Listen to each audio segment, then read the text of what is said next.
Assalamualaikum warahmatullahi wabarakatuh. For today's video, ito ang ating kakainin. Ayan, yung natira kaninang ube. Hinaluan ko ng all-purpose cream at saka gatas na powder. Yan yung natira namin kanina. Tapos itong napakalaking kubos.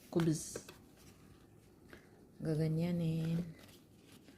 Alam niyo mga kakabayan, kung sino gusto magpapalubak, gusto mabisit ang kanilang mga tahanan, dito kayo mismo pumunta sa aking comment section sa mismong page, kasi makikita ko pag sa notification kung saan tayo nagkita ay na malabo kitang mapansin, kaya ka siguro nag-unfollow hanggang